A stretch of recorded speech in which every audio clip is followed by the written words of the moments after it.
o espectro eletromagnético por onde trafegam as ondas de rádio e televisão no Brasil foi tratado praticamente desde o seu início como terra de ninguém.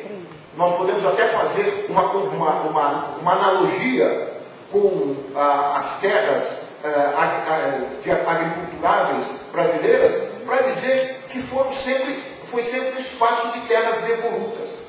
O espectro eletromagnético sempre foi visto pelo Estado e pela sociedade como uma área de terras devolutas, que os grupos empresariais foram gradativamente ocupando em busca de dar conta, principalmente dos seus interesses econômicos. Mas, gradativamente, esses interesses econômicos foram se articulando com interesses políticos e, mais recentemente, com interesses religiosos. Então, essa área de terras devolutas, ela precisa ser retomada pelo Estado, em nome da sociedade. A outorga das concessões, ela é feita pelo Estado para grupos empresariais ou não operarem serviços de interesse do público. Essas outorgas são feitas pelo Estado em nome da sociedade. Por isso nós não temos que ter nenhum medo das palavras e dizer que a sociedade tem sim o direito de exercer esse controle sobre essas terras que gradativamente devem deixar de ser terras simplesmente devolutas. Controladas por aqueles que detêm o monopólio da informação no Brasil. E vocês sabem que, infelizmente, 80% a 90% da população brasileira informa-se apenas pelo rádio e principalmente pela televisão e principalmente por apenas um telejornal. E esse telejornal, segundo os seus editores, diz que coloca no ar aquilo que é de maior interesse para o Brasil. Só que ele não colocou até hoje um segundo sequer sobre este que é um dos temas mais importantes para o Brasil, que é a Conferência Nacional de Comunicação. Ora, se a população brasileira não é informada por esses meios disso que é uma questão importante para a sociedade, de que forma ela pode vir a participar? Então, esse blackout informativo precisa ser rompido. Não é possível mais que nós continuemos a viver sob a égide de uma legislação de rádio e televisão que é de 1962. Quanta coisa mudou de lá para cá nesses mais de 40 anos. E nós temos a mesma legislação que praticamente concretiza essa ideia da terra devoluta. É uma legislação que não dá conta desse espaço eletromagnético, por ser totalmente arcaica, ultrapassada, tanto do ponto de vista tecnológico. Basta lembrar que em 1962, a televisão que nós vimos era uma televisão em preto e branco. O videotape acabava de chegar. Hoje nós estamos na TV digital, na era digital, como diz aqui a conferência, e nós estamos na mesma lei. Como é que nós podemos discutir a era digital se não resolvermos aquele problema que está lá, que veio encravado desde 1962? Nós temos transformações tecnológicas importantes, mas temos também transformações sociais. O mundo mudou de 62 para cá. O país mudou, o Brasil mudou. Em 62 nós éramos um país rural, 70% da população estava no campo. Hoje nós temos exatamente o inverso. Nós temos 80% das populações nas grandes cidades. Como a televisão, como os meios de comunicação acompanharam essa transformação? Vou dar um exemplo, até de certa forma positivo. Vocês sabem por que fizeram sucesso, ainda fazem sucesso, programas de auditório do tipo Silvio Santos, desde a década de 60, 70? Porque esses programas exatamente acompanharam a migração da população rural para as grandes cidades. Há um trabalho muito interessante do sociólogo da Universidade de São Paulo, num livro chamado A Noite da Madrinha, em que ele mostra que a televisão pré-socializou aqueles migrantes que vinham da cidade para o campo e depois os acomodou na cidade.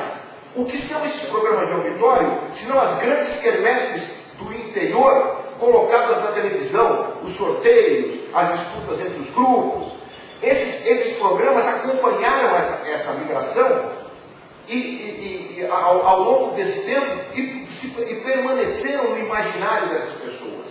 Tudo isso precisa ser levado em consideração, e eu estou trazendo esses exemplos para vocês aqui, para mostrar a importância do processo de socialização desse país, mediado e, mais do que mediado, muitas vezes conduzido pelos meios de comunicação de massa. Infelizmente, o Brasil também viveu, nas últimas décadas, uma combinação perversa entre o fim da ditadura militar e a ascensão do neoliberalismo pelo mundo. Quando nós estávamos rompendo com as últimas amarras da ditadura no final dos anos 80 e poderíamos caminhar para uma democratização na área das comunicações muito mais acelerada, impôs-se sobre o mundo, impôs-se sobre o Brasil, uma política neoliberal que consagra o mercado como o senhor de todas as coisas. E aí, qualquer tentativa de controle desse mercado, que no caso das comunicações eletrônicas é medido pela audiência, se confunde muito audiência como decisão soberana do telespectador. Na verdade, audiência, como diz lá um pensador francês, audiência é simplesmente uma sanção do mercado. Você escolhe a partir daquilo que é oferecido. Há muita coisa importante que não é oferecida. Então não é democrático. A ideia do controle remoto é uma ideia estapafúrdia, dizer que o controle remoto é que determina escolhas. Quem determina a escolha são aqueles que produzem e que emitem.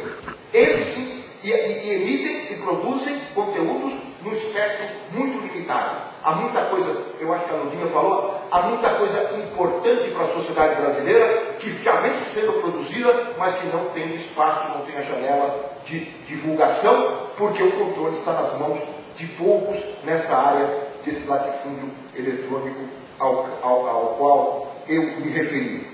Portanto, a presença desta ideologia de mercado também sobre as comunicações impediu uma discussão mais aprofundada dessa questão. E quando qualquer tentativa de se fazer algum tipo de controle ou de uma maior participação da sociedade sobre esses conteúdos, a resposta sempre é aquela das tentativas de volta à censura. Então se combinou essa ideia da censura que ainda estava ali nas mentes e corações do povo brasileiro, se manteve viva essa ideia de censura para evitar um controle sobre o mercado.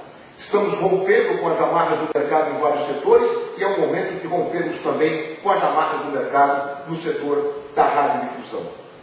Lembro também um outro pensador, Karl Popper, que de socialista e estatista não tinha nada, ao contrário, um liberal empedernido que escreveu um livro chamado TV, um perigo para a democracia. E ele não conhecia a TV brasileira, só a europeia. E já mostrava ali naquele livro como a televisão, na medida em que concentra a opinião, concentra a informação, se torna um poder mais poderoso que os poderes da República.